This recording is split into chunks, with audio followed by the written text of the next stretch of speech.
Nababahala ako sa kalusugan ng ating Vice Presidente. Kung sino yung gumawa sa kanya. Kung sino yung may pananagutan sa sugat niya sa leeg at sa sugat niya sa kamay. Sinasaktan ng asawa o sinasaktan ng kalaguyo, di umano.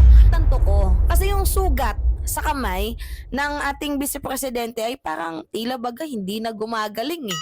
Pansinin nyo, kasi okay lang sana kung 1 week niya lang tong iniinda. 1 week, 2 weeks, isang buwan pwede pa. Pero yung iniinda niya na parang ang tagal na eh, months na to eh. What if kung si Sara Duterte ay nategi dahil sa sakit? So, kung namatay si VP nang dahil sa sakit, wag naman sana. Yung sisi pa din ba sa administrasyon? Ha? Nako. Iniingatan ba ng Vice Presidente ang kanyang sarili? It is part of their script. It is part of their plan na ipamuka na kaawa-awa, Nagbabasa ng script. dinudumog, ginugurugor, may problema na nga sa isip, pati ba naman sa katawan? Parang abnormal na po ito, mga minamahal. Dadagan, Mahal News Update.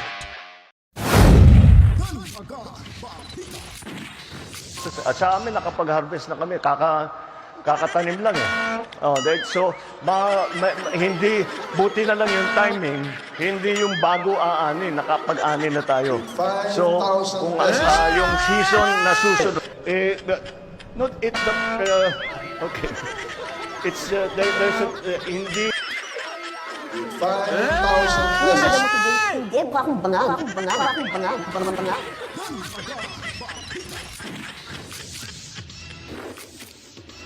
Alright, welcome back. Nagbabalik ko tayo mga kabalitaan at dito naman ho tayo ay talagang naman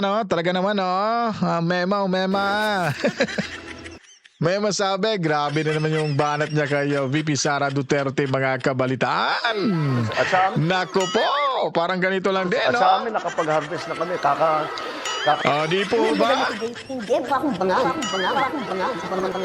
Uy, ang ganda mo today. Hindi, bakong Uy, bangal. ganda mo today. Bangal. Alright, so yun po, nagbabalik ko tayo mga kabalitaan dahil biglang may nagpadala na naman ho. Kayo talaga, magko-comment talaga. Huwag nyo naman kasi akong itag. Kasi pag minention nyo na kasi ako, anak ko po, ha? Kasi pag nalalaman ho natin, talagang magugustuhan ho natin to.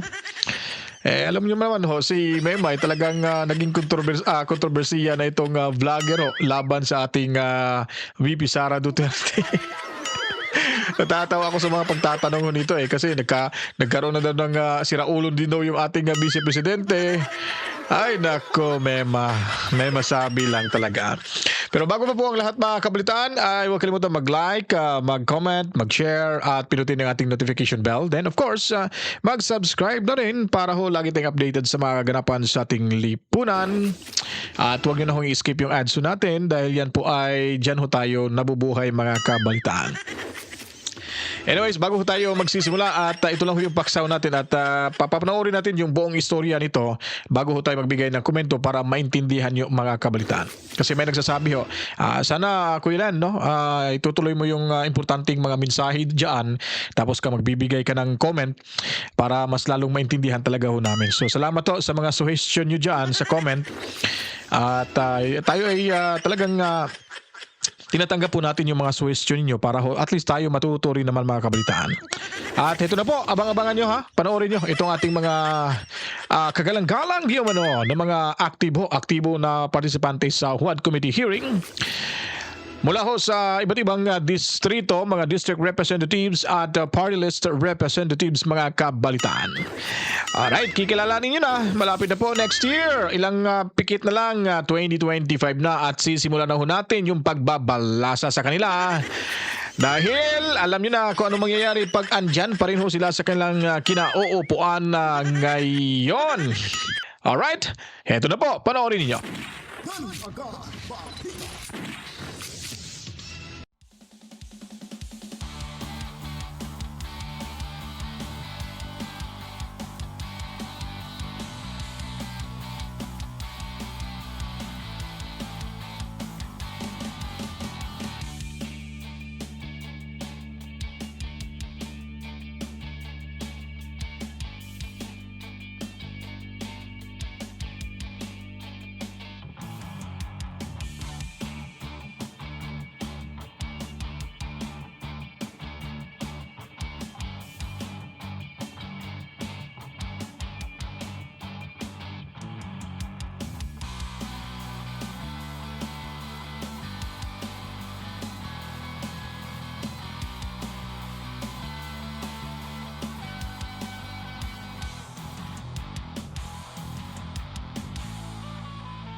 alam nyo na.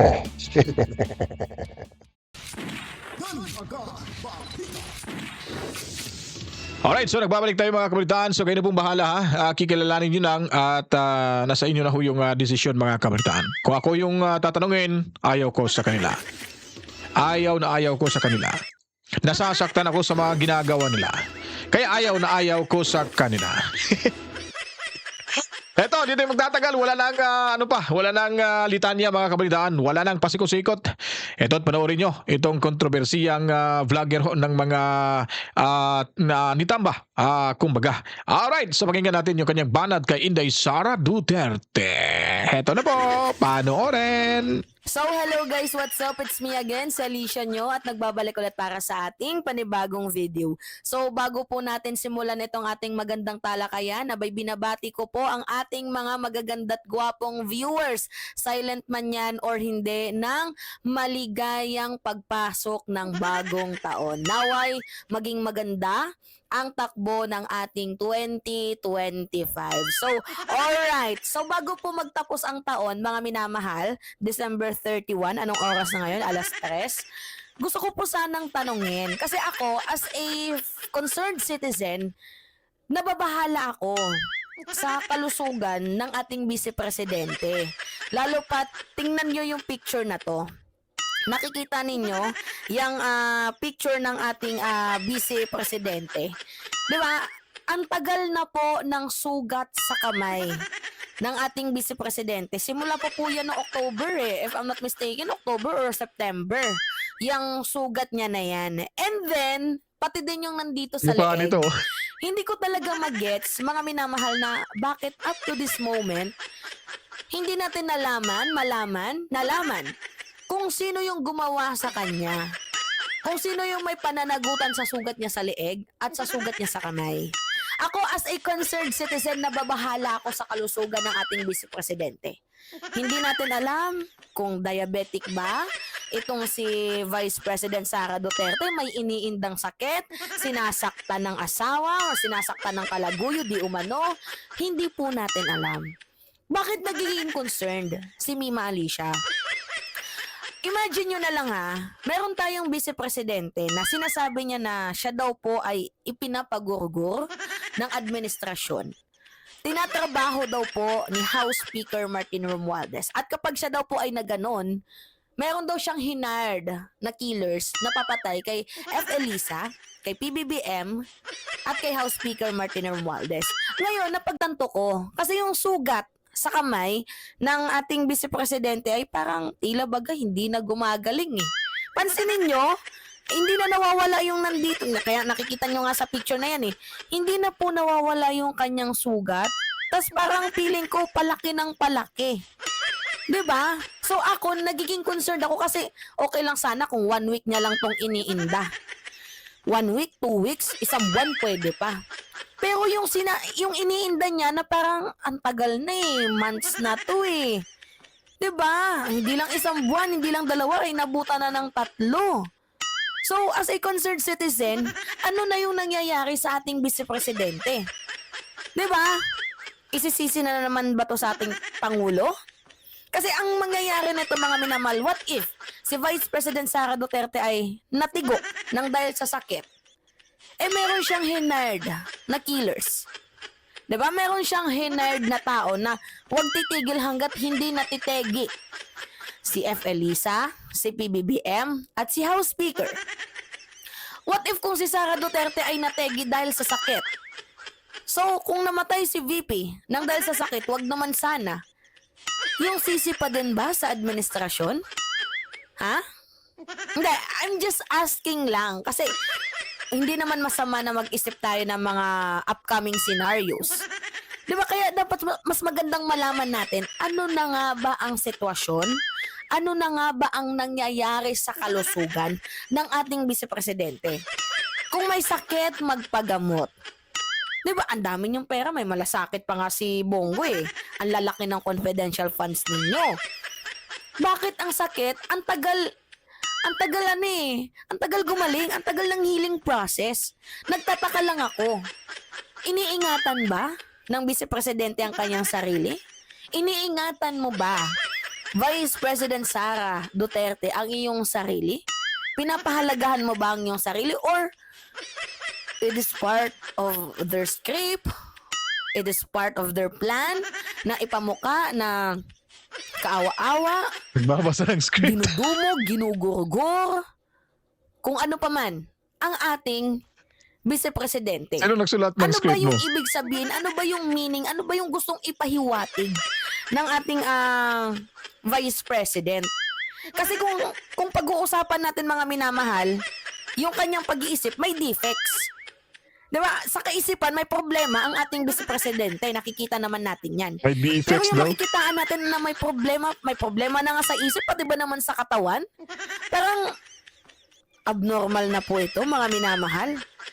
At saka, maidagdag ko lang, ano yung silbi ng 400 plus, nabawasan pala, 300 plus na lang, ano yung silbi ng 300 plus na bodyguards, security guards ng ating vice-presidente na sinuswelduhan ng mamamayang Pilipino, ng taong bayan, ng mga taxpayer na katulad natin? Ano yung silbi ng napakadaming security guard, bodyguard ni Vice President ni wala man lang nag-report kung ano yung nangyayari sa kalusugan ng ating VP? Wala man lang nagre-report na ganito na yung nangyayari sa kanya, may problema siya, sinaktan siya. Walang nagre-report. So how do we know na yung ating Vice President ay okay? Paano natin malalaman na hindi sinasamantala ang ating vice-presidente? Diba? Kung may gumawa man yan sa'yo, kung may nanakit man kay Vice President, dapat managot. Hindi pwede na sinasaktan ang Vice President kahit talagang kasapak-sapak na. Kasi karespeto pa din yung posisyon na hinahawakan ng ating VP. Diba? Nagigets niyo ko? Kung siya man yung gumawa sa kanyang sarili, sinugatan niya man, na kuot niya or something else, dapat sinasabi niya para nang hindi nag-aalala yung mga concerned netizen na katulad natin. Kasi pwedeng pumasok na, ay, si VP nababaliw. Ginigilitan niya yung sarili niya, ginugurugor niya yung sarili niya. Pwede nating isipin yun, lalo pat sabi ng mga doktor, may narcissistic personality disorder tong si VP Sara. Gusto laging ahead siya, gusto laging malakas, diba? Gusto laging pinapansin, siya lang yung lamang. So, nagigets nyo ako, mga minamahal? Matatapos na ang 2024, papasok ang 2025, up to this moment, hindi pa din natin alam kung bakit hindi pa gumagaling yung sugat niya, sinong gumawa ng sugat niya, ano yung nangyari sa sugat niya. Yung sa leeg, ang tagal na niyan. Nasundan pa ng nasa kamay. Ano yung nangyayari sa ating VP ngayon? Kasi kung tattoo yan, ang tagal naman ng healing. Ako nga, nagpatato nga ako. Nakikita niyo yan, no? Oh. Pakita ko sa inyo. Diba? 3 days lang yan, mga minamahal. Heal na po yan. O ito, may tattoo din ako. Although hindi bagay, sabi nila, kasi babae daw po ako, tapos meron tattoo. Pero ayoko naman pong, alam niyo mga minamahal, wag po tayo masyadong yung nagdi-discriminate ng tao. Di porket meron kayong nakitang tattoo, meron kayong nakitang lahat po ng tattoo ko may meaning sa aking katawan. Hindi po ako nagpapatato ng walang meaning. Ito din po. Kung nakikita nyo yan, mga minamahal, na pangit sa katawan ng isang babae, pasensya na. Pero may meaning po sa akin yan. It is an art. Although sa ating vice-presidente, wala namang problema. Okay lang naman na may tattoo siya. Kasi ako may tattoo din ako. Pero public official eh. Di ba mga minamahal? Wala namang problema kung meron tattoo si VP Sara. Pero yung sobrang dami nakikita, tapos public official siya, well, parang medyo pangit talaga tingnan ng konti. 'Di ba? Lalo na't public official ka. Pero hindi ko dinidiscriminate, hindi ko sinasabing bawal. According lang yan sa aking views, perception, and opinion. 'Di ba? So kung tattoo man yan yung nandito sa kamay niya, ba't ang tagal ng healing? Ba't hindi gumagaling? Bakit wala man lang pag-usad? Ako nagtataka lang talaga ako, kaya nga nagtatanong ako sa inyo, mga minamahal. Ano sa palagay nyo ang nangyayari sa ating Vice President? Ano yung nangyayari? May sakit ba? Sinasapak ba? Sinasaktan? Kasi imposible naman na saktan si BP Sara ng asawa niya eh. Dahil unang-una, itong si Sara Duterte, violente din. So, sino pwede ang gumawa sa kanya niyan? Sinong pwedeng gumawa sa sugat ni Vice President sa kanyang kamay at sa kanyang leeg? Sinong pwedeng gumawa niyan? Parang napapansin ko, parang siya lang din yung gumagawa, mga minamahal. Tapos gusto niya palabasin na parang siya ay kawawa. Mina-manipulate niya na yung mga tao na kaawa-awa. Siya parang ganun yung nakikita ko eh. I don't know kung ano yung plano niya sa kanyang sarili mismo. Kung kaya't ang dami niyang mga sugat-sugat, gusto niyang i-emphasize. Ano ba yung gusto niyang ipakita sa ating mga Pilipino? Diyan lang po talaga ako nagtataka. 2025 na bukas, hindi pa po natin alam kung ano po yung nangyari sa kanyang mga sugat sa kamay at sa leeg. As a concerned netizen, gusto ko pong malaman, VP, ano po yung nangyayari sa inyo? Kung meron man po kayong sakit, sana magpagaling kayo. Kung sinusugatan nyo man yung sarili ninyo, bakit po? Ano po yung dahilan? Ano po yung reason ninyo? I'm just asking. Alright, so yun lang po mga minamahal. It's me again, si Alicia nyo, at nagbabalik ulit para sa ating Alright, palakpakan si Mema. Mema sabi.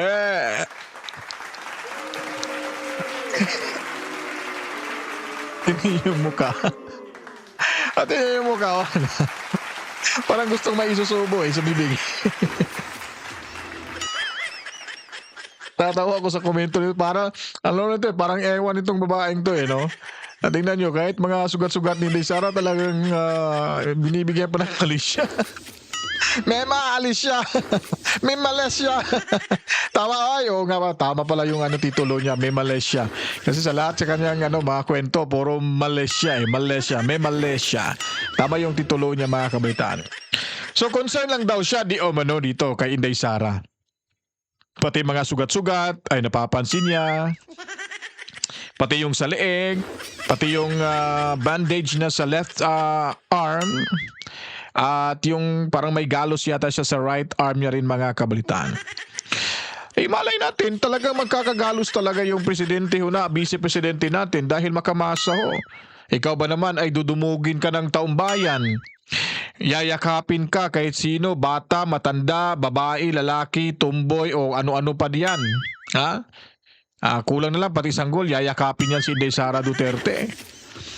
At ikaw pa naman pupunta sa kahit saang lugar na nagtatrabaho, simple lang suot mo, hindi ka naman hindi ka gaya ng ibang mga politiko na minsan nagja-jacket, nagsusweater at ano pa diyan para hindi magasgasan kasi nga mahal yung nila yung skincare nila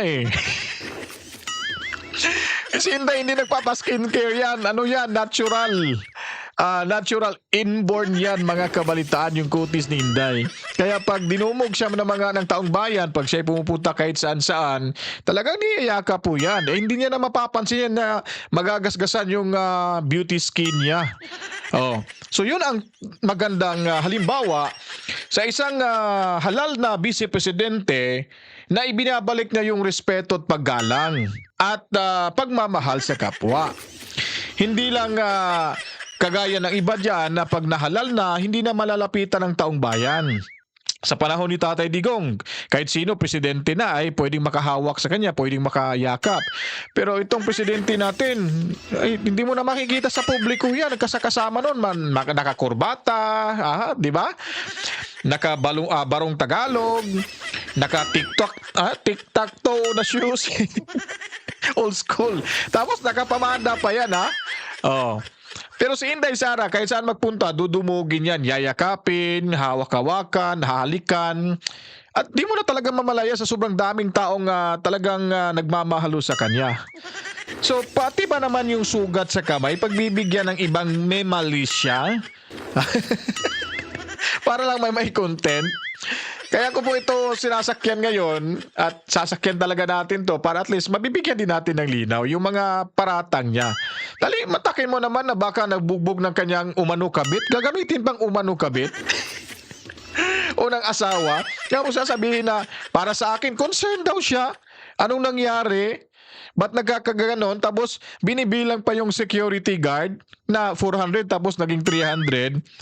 At sasabihin pang walang nagre-report. Bakit trabaho pa ng security guard na papakialaman yung personal na buhay ni Inday Sara? At hindi mo makukontrol yung taong bayan ay talaga naman na magkakasugat talaga yung si Inday kasi nga, alam mo, mahal siya ng taong bayan kahit sino-sino pwedeng makakahawak sa kanya. Yung kanyang sa leeg ay gugurgurin talaga siya dyan. May gugurgur sa kanya. Eh, yung nakita ko kasi yung tattoo ni Vice Sara dito, may ano yun maliit lang siya, parang basta maliit lang. Eh, baka pinapatanggal niya ho yan. Wala ho akong idea, pero based on my own understanding, sabi niya, perception niya. Wow, perception!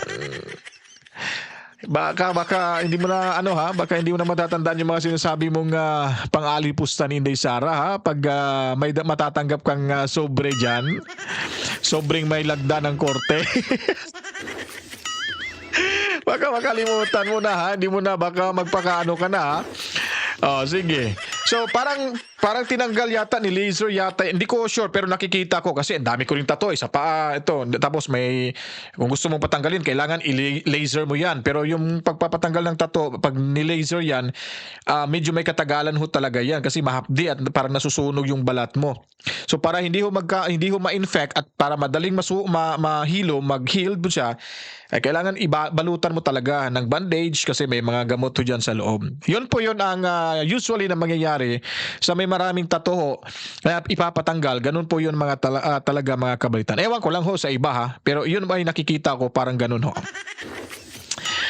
Okay, sabi niya pati security guard daw ganun.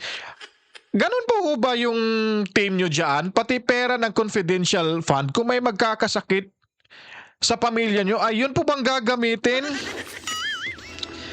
Tingnan mo tuloy, nahuli ka. Kinanta mo tuloy yung mga gawain ng amo nyo. Sinasabi pa dito, ba't hindi ka magpapa-hospital? May malasakit naman kayo, center. Bakit kay Inday Sara ba yan? Para naman sa taong bayan yan? Ang ibig sabihin lang nun, kung talagang may sakit si Inday, nagkakasakit, nilalagnat, nagpapatunay lang ho yan na hindi ho si Inday oportunista sa kapangyarihan. Kasi sinabi mo pa lang na ba't hindi ka magpapagamot, may malasakit naman, center, si Bongo. Eh bakit? Kay Inday Sara ba yan? Sa taong bayan naman ho yan. So nagpapatunay na hindi ho siya oportunista para pagsamantalahan ho yung kanyang kapangyarihan gagamitin para siya mismo makabenepisyo sa malasakit center. Alam mo ba anong ibig sabihin ng malasakit center? Si Inday hindi ho po pwede ho dyan kasi may pera yan. Sabi mo pa nga may pera si Inday eh. Ba't mo ba ilalagay? Napakakapal ng pagmumukha siguro ng politiko na mayaman na tapos mag-a-avail pa sa malasakit center mga kapalitan. Ako kote mo kasi.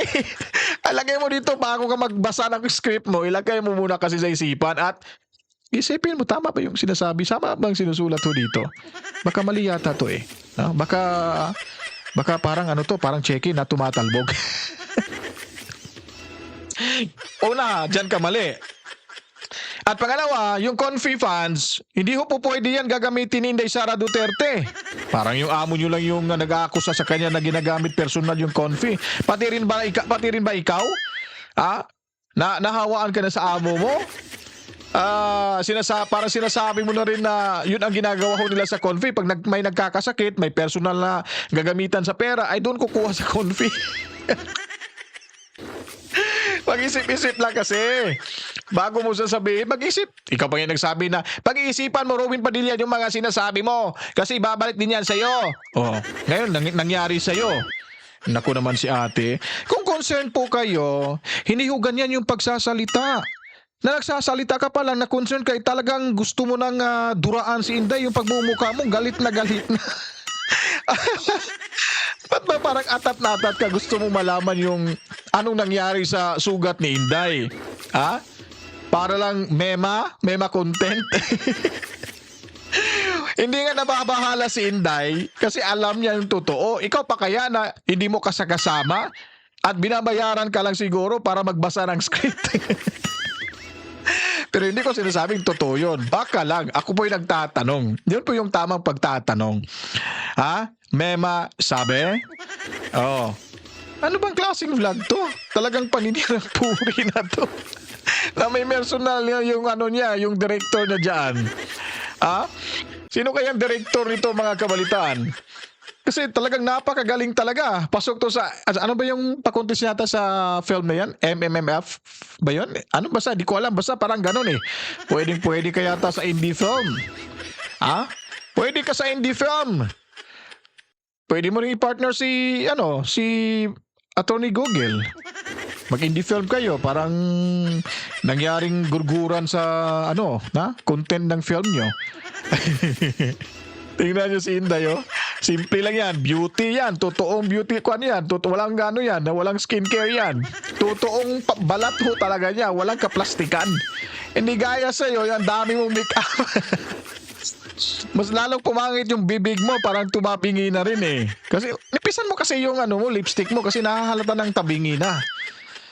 Parang dark, ano ba yan? Dark brown? Huwag naman yung dark. Lagyan mo kaya ng pink yung lipstick mo para mas lalo kang gaganda. Oh. Tapos sabi, ano ba may term sa yatang pangit na daw yung ano? Ano ba? Sino bang mas pangit sa inyong dalawa? Grabe ka naman mag-judge. Talagang mo na eh. Nami-personal ka na eh. Huwag naman ganyang mema. Issue for issue lang mema. Ha? Oh, ano pa ba yung napapansin niya ni Inday? Napakaganda niya ng vice presidente namin. Oh, tingnan mo, napakaganda kahit dungisan mo pa yung pagmumukha nun. Pati katawan, hindi mawawala yung ganda niyan. Lalo na yung sa kanyang kalooban. Napakaganda yung kalooban nito.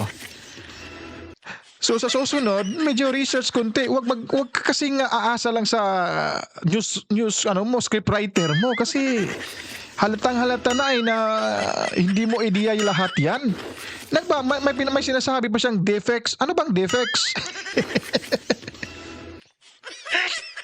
May defects pang nalalaman. Ano bang ibig sabihin ng defects? Ha?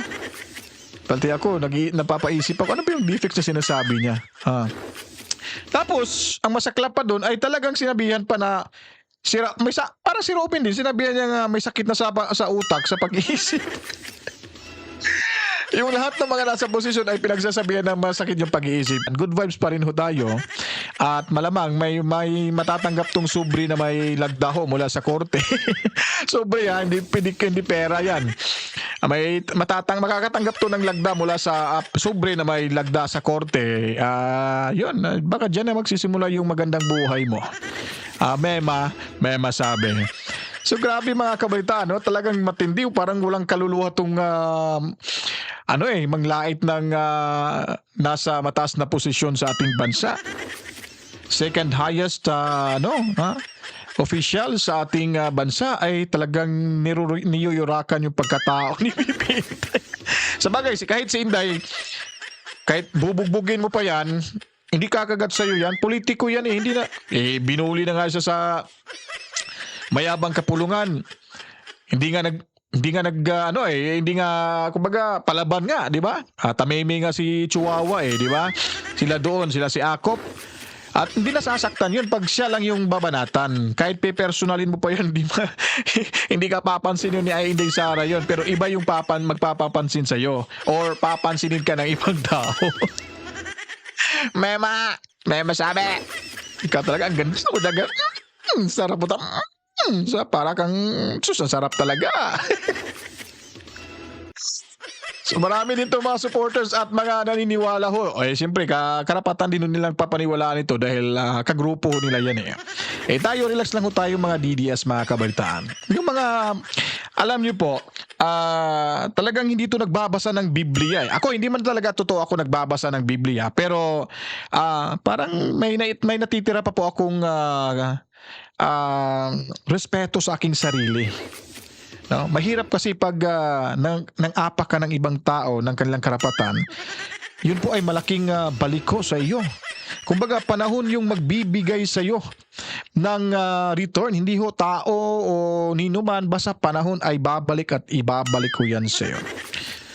Do unto others what others do unto you. Yun po yung palaisipan. Talagang nasa Biblia ho yan, mga kapitan. Diba? Mahirap po. Bata pa po tayo. Huwag magpadala sa usaping politika kasi politika. At the end, tayo lang din ang lang magkakasama dyan. Baka palingon-lingon ka na balang araw. Pero sa totoo lang po, hindi ako galit kay Mema. Naawa lang talaga ako kay Mema. Kasi kung meron man siyang scriptwriter at nagpapagamit man ho siya, kasi lahat ho ng kanyang mga sinasabi ay Mema na masabi lang talaga mga kabalitaan. Wala, kumbaga, panglalait. Tapos yung kanyang nilalait ay hindi ho matatablahan. Politiko yung tao.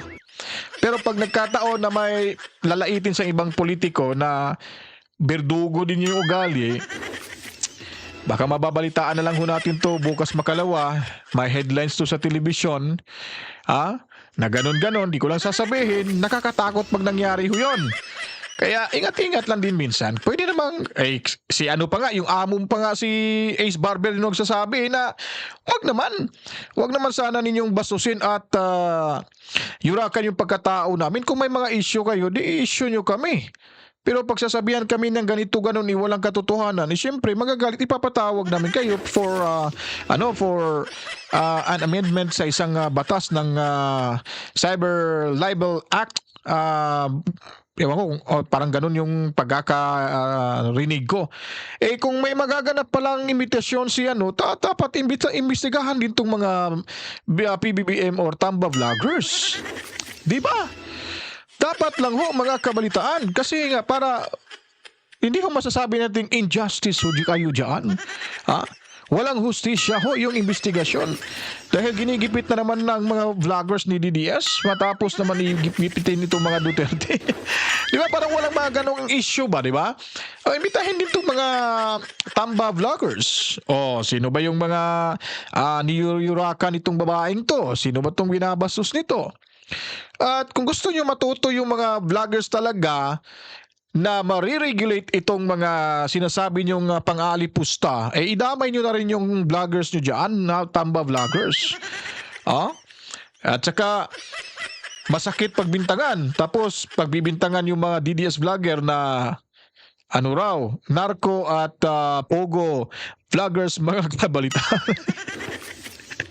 Di ba? Ganun lang po yun galit ka sa taong nang bibintang sa iyo, pero ikaw ay nang bibintang ka rin sa ibang tao na iyong ikinagagalit. Imbitahin dito ito si Inday, Mema Malaysia. Ayun po mga kabalitaan, pinapakita ko lang sa inyo dahil medyo gusto yatang makita to sa vlog natin. Sabi ng ibang mga natin, mga subscribers na hayaan nyo na yan, hindi mapipigilan talagang may magsasabi talaga, ba't bigyan mo ng komento to dito para at least matuwido natin kung ano yung mga pagbabuluktot niya sa mga impormasyon. Si Inday Sara mga kabitaan, wala hong sakit. Healthy ho si Inday Sara, kaso minsan yung tao ay hindi ho robot na hindi napapagod. Napapagod ho ito dahil ikaw ba naman Vice Presidente, lahat ng kapuluan sa ating bansa ay iikutin, lilibutin para lang mapapaabot niya personal yung kanyang tulong sa mga nangangailangan sa kanyang kagawaran. Di po ba? Talagang mapapagod ho yung tao, yung mama. Lalo na itong babae na to. Di ba? Pag mapapagod ng kalabaw, 4 yung paa, ikaw pa kaya 2 lang yung paa mo. Di ba? Siyempre, ganun na rin ho yun. Sa daming-raming taong talagang gusto siyang yakapin, ipaparamdam sa kanya yung pagmamahal nila, ay hindi mo hindi mo mararamdaman na, nasusugatan ka na pala. Di ba? Parang ganun din ho. Iba yun sa kanya meaningful to sa kanya Meaningful! Panlalait. Para ho, sa totoo lang, yung mga DDS supporters, silent lang ho yan sila. Kasi nga, ayaw ho nila ng gulo. Yung iba, mahilig lang talaga kasi yun lang yung talagang ikinasasaya ho nila Yun ang talagang ikakasaya ho nila na makapag-comment din. Para makapagpalabas ho sila ng sama ng loob ho. Kaya hanggang dito na lang din ho tayo mga kabalitaan. Mababala yung oras ng ating pag-vlog dahil ito po ay biglang nagpaparamdam yung mga kapatid natin, yung mga subscribers natin patungkol sa kanya at atin lang pong itinutuwid po yung kanyang mga sinasabing baluktot na mga impormasyon mga kabalitaan. At given na ho yung kanyang estilo na nagtatanong lang po, ay ang sarap mong yakapin, sana magkita tayo personal para makapagkwentuhan din tayong dalawa, parang at least mabawas-bawasan yung mga wrong information na pinifeed sa'yo dyan. Tao lang ho tayo, may mga pagkakamali. Sana ho itutuwid niya yung mga pagkakamali niya kasi tayo ay handa ho tayong ituwid yung mga pagkakamali ho natin, mga kabalitaan. Kaya ako po ay magpapaalam na, huwag kalimutan ay huwag i-skip. Huwag i-skip po yung ating ads na inyong makikita dyan sa video or sa video ito. Like, comment, share at pindutin ang notification bell. Of course, subscribe na rin kayo para at least ganado tayo na gagawa ng mga vlog ho natin, mga kabalitaan. Sa lahat ng mga OFW, lahat ng mga Pilipino, saan man ang lupalop ng ating mundo at sa ating bansa, Luzon, Visayas at Mindanao, maligayang kaarawan sa lahat ng mga celebrate na kanilang kaarawan. Meron ho talaga nagse-celebrate ngayon. Anyway, manigong bagong taon sa ating lahat, mga kababayan, mga kabalitaan, at ingat-ingat lang ho tayo. Kita-kits tayo sa mga ilang oras dahil mag-2025 na. Sana ho tayong lahat ay mapanatili natin yung ating magandang pangangatawan, magandang balat, mga kabalitaan, na walang skincare products. Ano ba kayang gamit ng ni Mema? May gamit yata siya. Sa mga babae, ano bang tawag doon? Yung chinchunchu ba yun? Chinchunchu? Anyway, once na lang mo. See you sa lahat. To God be the glory. Wama! Chip, chip. Peace out!